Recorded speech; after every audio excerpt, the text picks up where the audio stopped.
السلام علیکم ناظرین، TNN ٹی وی کے نیوز بلیٹن کے ساتھ میں ہوں بشرا خان۔ سب سے پہلے شامل کریں گے news headlines. PTI intra party انتخابات کالعدم قرار دینے کی درخواست پر فیصلہ محفوظ، درخواست گزاروں کی انٹرا پارٹی انتخابات دوبارہ کرانے کی استدعا۔ بیرسٹر گوہر کا کہنا ہے کہ ECP سے مطالبہ ہے کہ ہمارا سرٹیفکیٹ جاری کریں۔ سیٹ ایڈجسٹمنٹ متحدہ کے لیے نقصان کا سودا ہے۔ خالد مقبول صدیقی کا کہنا ہے کہ کراچی کے وسائل پر سب کی نظر پہلے ہی ہے، اب سیٹوں پر بھی سب کی نظر ہوگی۔ راؤ انوار کے انکشافات پر انکوائری ہونی چاہیے۔ میئر کراچی مرتضی وہاب نے بھی فنڈز نہ ہونے کا رونا رو دیا۔ مرتضی وہاب کا کہنا ہے کہ بلدیہ عظمیٰ کراچی کئی سالوں سے مالیاتی بھنور میں پھنسی ہوئی ہے۔ پیپلز پارٹی شہر کی ترقی کے لیے سب کو ساتھ لے کر چلنا چاہتی ہے۔ کراچی کے علاقے مچھر کالونی میں گیس سلنڈر دھماکہ، 3 افراد جاں بحق، 9 زخمی۔ امدادی کارروائیاں جاری، مزید افراد کے دبے ہونے کا خدشہ۔ عمارت کے اندر سلنڈر پھٹنے سے دھماکہ ہوا۔ کراچی میں کوئٹہ کی سرد ہوائیں چل پڑیں، درجہ حرارت میں کمی۔ بلوچستان کے شمالی اور وسطی اضلاع شدید سردی کی لپیٹ میں۔ قلات اور زیارت میں درجہ حرارت -2 ڈگری سینٹی گریڈ تک گر گیا۔ کینیڈا کا لاکھوں غیر قانونی امیگرینٹس کو شہریت دینے کا فیصلہ 2025 تک 5 لاکھ افراد کو امیگریشن دینے کے منصوبے کا حصہ ہے۔ حکومت کینیڈا کے نئے فیصلے کی تفصیلات جلد جاری کی جائیں گی۔ پناہ گاہوں میں اسلاموفوبیا کے واقعات میں اضافہ، کینیڈا میں مسلمان خواتین بڑھتے اسلاموفوبیا سے خوفزدہ۔ خواتین کے شیلٹرز میں بھی اسلاموفوبیا کے واقعات پیش آنے لگے۔ اسرائیل فلسطین تنازع کا 2 ریاستی حل پہلے سے زیادہ ممکن ہو گیا ہے۔ کینیڈین وزیر خارجہ کا کہنا ہے کہ 7 اکتوبر کے حملوں سے پہلے ایسا ممکن نہیں تھا، مسئلہ حل کرنے کے لیے پہلے صحیح کام نہیں کیا۔ اسرائیل نے جبالیہ کیمپ پر بھی بم برسا دیے، مزید 90 فلسطینی شہید۔ حماس کا کہنا ہے کہ اسرائیلی حملوں کی مکمل بندش تک مزید یرغمالیوں کو رہا نہیں کیا جائے گا۔ پوپ فرانسس کا کہنا ہے کہ اسرائیل نے چرچ میں پناہ گزین فلسطینی مسیحی خواتین کو قتل کیا۔ لاکھوں امریکیوں کے بے روزگار ہونے کا خدشہ، ملک کو بے روزگاری کے علاوہ اور بھی کئی مسائل کا سامنا کرنا پڑ سکتا ہے۔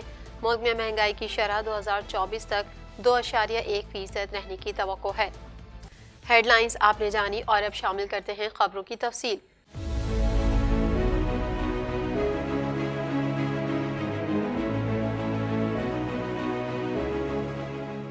پونے 2 کروڑ کی آبادی پر مشتمل کراچی میٹروپولیٹن سٹی میں صحت کے حوالے سے ہسپتال تو بہت، لیکن فزیوتھراپی سینٹر نایاب ہیں۔ الحمدللہ ہم نے اس کمی کو پورا کرتے ہوئے گلستان جوہر میں زبیداس فزیوتھراپی سینٹر کا آغاز کر دیا ہے۔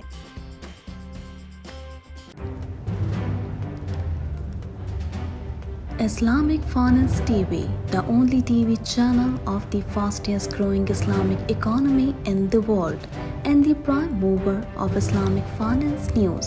Follow us on our social media handles and watch our reports and educational program at www.islamicfinancetv.com.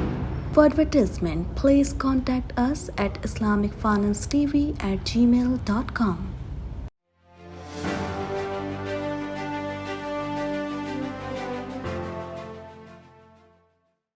Election commission نے PTI انٹرا پارٹی انتخابات کالعدم قرار دینے کی درخواست پر فیصلہ محفوظ کر لیا۔ الیکشن کمیشن نے PTI انٹرا پارٹی انتخابات نتائج کالعدم کرنے کی درخواست کی سماعت کی۔ مزید تفصیلات اس رپورٹ میں۔ الیکشن کمیشن نے PTI انٹرا پارٹی انتخابات کالعدم قرار دینے کی درخواست پر فیصلہ محفوظ کر لیا۔ الیکشن کمیشن نے PTI انٹرا پارٹی انتخابات نتائج کالعدم کرنے کی درخواست کی سماعت کی۔ PTI وکیل علی ظفر نے تمام درخواستوں کو خارج کرنے کی استدعا کرتے ہوئے کہا کہ آئین میں پارٹی پر چھوڑ دیا گیا ہے کہ وہ کیسے انتخابات کرانا چاہیں۔ الیکشن کمیشن کے فیصلے کے مطابق جو پارٹی کے ممبر نہیں وہ پارٹی کے فیصلے کو چیلنج نہیں کر سکتے۔ انتخابی نشان نہ دینے کے سنگین نتائج ہیں۔ سیاسی جماعت کی رجسٹریشن پر سوال ہے۔ الیکشن کمیشن کے رکن KPK نے کہا کہ آئین میں ہے قانون کے مطابق انٹرا پارٹی الیکشن کرائیں۔ درخواست گزار اکبر ایس بابر کے وکیل نے الیکشن کمیشن کی نگرانی میں قانون کے مطابق دوبارہ انٹرا پارٹی انتخابات منعقد کرانے کی استدعا کرتے ہوئے کہا کہ PTI وکیل نے آئین میں بتانا ہے کہ پروسیجر کیا ہونا چاہیے۔ دوسرے درخواست گزار کے وکیل نے بھی انٹرا پارٹی انتخابات کو کالعدم قرار دے کر دوبارہ کرانے کی استدعا کی۔ الیکشن کمیشن نے PTI انٹرا پارٹی کیس کی سماعت مکمل کر کے فیصلہ محفوظ کر لیا۔ چیئرمین PTI بیرسٹر گوہر نے میڈیا سے گفتگو میں کہا کہ ہمارے انٹرا پارٹی الیکشن 1 سال سے الیکشن کمیشن میں زیر التوا پڑے رہے۔ الیکشن کمیشن کی طرف سے اس کا پہلا نوٹس दिसंबर 2022 को आया। बैरिस्टर गौहर ने कहा कि जिस तरह 175 सियासी जमातों का सर्टिफिकेट दिया, हमारा भी दें। चेयरमैन PTI ने कहा कि 22 तारीख कागजात नामजदगी फाइल करने की आखिरी तारीख है। हमारे उम्मीदवार लिखते हैं कि मैं PTI का मेंबर हूं और आप नहीं मानेंगे तो बहुत बड़ा रिस्क होगा। जमहूरियत के लिए खतरा है। ECP से हमारा मुतालबा है कि हमारा सर्टिफिकेट जारी करें। MQM पाकिस्तान के कन्वीनर खालिद मकबूल सिद्दीकी ने इलेक्शन से मुतालिक बयान में कहा कि इंतखाबात शफाफ और गैर जानिबदाराना हो तो ही कबूल करेंगे। मजीद जानेंगे इस रिपोर्ट में। MQM पाकिस्तान के कन्वीनर खालिद मकबूल सिद्दीकी ने इलेक्शन से मुतालिक बयान में कहा कि इंतखाबात शफाफ और गैर जानिबदाराना हो तो ही कबूल करेंगे। अगर 2018 की तरह तयशुदा नताइज आएंगे तो इलेक्शन हो या ना हो अहमियत नहीं रखता। MQM पाकिस्तान के कन्वीनर खालिद मकबूल सिद्दीकी ने कहा कि सीट एडजस्टमेंट के मामले में नुकसान का सौदा ज्यादा मुत्तहदा के लिए होता है। उनका कहना था कि हमारे पास डिलीवर करने के लिए बहुत कुछ है। सूबे में तब्दीली लाने के लिए MQM इंतहाई अहम है। कराची के वसाइल पर सबकी नज़र पहले ही है, अब सीटों पर भी सबकी नज़र होगी। खालिद मकबूल ने कहा कि सीटों पर एडजस्टमेंट के हवाले से अभी हमें कोई जल्दी नहीं। सीट एडजस्टमेंट के मामले में नुकसान का सौदा ज़्यादा मुत्तहदा के लिए होता है। खालिद मकबूल का कहना था कि राव अनवार के इंकशाफात पर इंक्वायरी होनी चाहिए, अब तक क्यों नहीं हुई। उनके इल्ज़ामात इसलिए ज़्यादा अहम है क्योंकि वो PP का खास कारिंदा था। उन्होंने कहा कि मलीर और लियारी डेवलपमेंट अथॉरिटी राव अनवार की खातिर बनाई गई थी। कितने नौजवानों को लापता किया गया, उन लोगों ने इन साहिब से अकूबत खाने बनवाए हुए थे। खालिद मकबूल का कहना था कि तकरीबन 50 से 60 हज़ार अरब क्राइम, करप्शन, अंडरवर्ल्ड, जमीनों पर कब्जा करके लूटा गया। सिंध के शहरी इलाके, देहात, लाड़काना सब चीख चीख कर कह रहे हैं। मुर्तज़ा वहाब ने अपने एक बयान में कहा है कि बल्दिया कराची के पास इख्तियारात तो हैं मगर वसाइल नहीं। वफाकी और सूबाई हुकूमत को हमारी मदद करना होगी। मजीद जानेंगे इस रिपोर्ट में। मुर्तज़ा वहाब ने अपने एक बयान में कहा है कि बल्दिया कराची के पास इख्तियारात तो हैं मगर वसाइल नहीं है। वफाकी और सूबाई हुकूमत को हमारी मदद करना होगी। पाकिस्तान पीपल्स पार्टी से ताल्लुक रखने वाले मेयर कराची मुर्तज़ा वहाब ने भी फंड्स ना होने का रोना रो दिया। उन्होंने कहा कि बल्दिया उज़्मा कराची कई सालों से मालियाती भंवर में फंसी हुई है। ग्रांट की शक्ल में मिलने वाले पैसों का 95% तनख्वाहों और पेंशन में निकल जाता है। मेयर कराची ने कहा कि नेमतुल्लाह और मुस्तफ़ा कमाल के दौर में वफाक ने कराची के लिए खजाने के मुंह खोल दिए थे। पीपल्स पार्टी शहरी की तरक्की के लिए सबको साथ लेकर चलना चाहती है। उनका कहना था कि माजी में जो भी मेयर बना उसने वफाकी और सूबाई हुकूमत से ग्रांट की तवक्को की। इतना स्पेस नहीं बचता कि पैसे डेवलपमेंट में लगा सके। मुर्तज़ा वहाब ने कहा कि रेवेन्यू बढ़ाने के लिए टैक्सेशन रिजीम को रैशनल तरीके से अप्लाई करें। कराची के इलाके माड़ीपुर की मच्छर कॉलोनी में जाफर चौक के करीब वाक़या इमारत गिर गई जिसके नतीजे में 4 अफराद जख्मी हो गए। मजीद जानते हैं इस रिपोर्ट में। कराची के इलाके माड़ीपुर की मच्छर कॉलोनी में जाफर चौक के करीब वाक़या इमारत गिर गई जिसके नतीजे में 4 अफराद जख्मी हो गए। रेस्क्यू ज़राए और पुलिस के मुताबिक माड़ीपुर मच्छर कॉलोनी में वाक़या इमारत के अंदर सिलेंडर फटने से धमाका हुआ। रेस्क्यू टीमें मौके पर पहुंच गई हैं।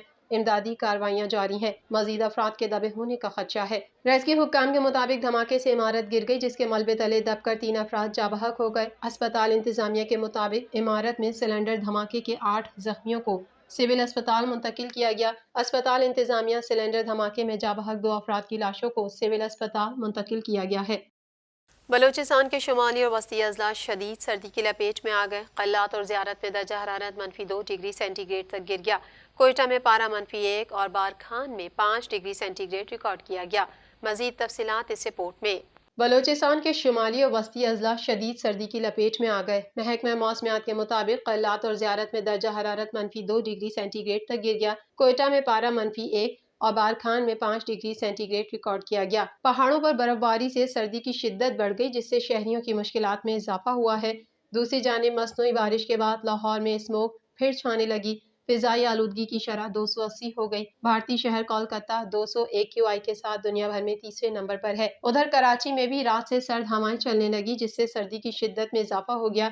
शहर क़ायद सुबह के वक्त 11 किलोमीटर फी घंटा की रफ्तार से तेज सर्द हवाओं की लपेट में है जबकि दर्जा हरारत 14 सेंटीग्रेड महसूस किया जा रहा है। कराची में सर्दी की शिद्दत में इजाफे के बाद कम से कम दर्जा हरारत 10 से 11 डिग्री सेंटीग्रेड रहने का इम्कान है। कराची में मगरिबी सिस्टम के असरात नमूदार होते ही कराची में भी कोयटा की सर्द हवाएं चल पड़ी। महकमा मौसमियात के मुताबिक बलूचिस्तान के रास्ते मुल्क में दाखिल होने वाले मगरिबी सिस्टम के अक़ब में मौजूद कोल्ड एयर सिंध और बलूचिस्तान पर असरअंदाज हो रही हैं। ताहम मगरिबी सिस्टम मुल्क के बालाई इलाकों की जानिब मुंतकिल हो चुका है। شمال مشرقی سمت کی ہوائیں اتوار کی درمیانی شب سے چلنا شروع ہوئیں۔ ہواؤں کی رفتار 38 کلومیٹر تک تجاوز کر سکتی ہے۔ آج صبح شہر کی فضاؤں پر دھند چھانے کی وجہ سے حد نگاہ متاثر ہوئی اور حد نگاہ 2 کلومیٹر ریکارڈ ہوئی۔ آج شہر کا کم سے کم پارہ 15.5 ڈگری سینٹی گریڈ ریکارڈ ہوا۔ محکمہ موسمیات کا کہنا ہے کہ شمال مشرقی بلوچستان کی ہواؤں کے اثرات کے نتیجے میں منگل اور بدھ کو درجہ حرارت مزید گر سکتا ہے۔ واضح رہے کہ کراچی میں 18 دسمبر سے سرد موسم کی پیش گوئی کی گئی تھی۔ مزید خبریں بھی بلیٹن کا حصہ ہوں گی اس بریک کے بعد۔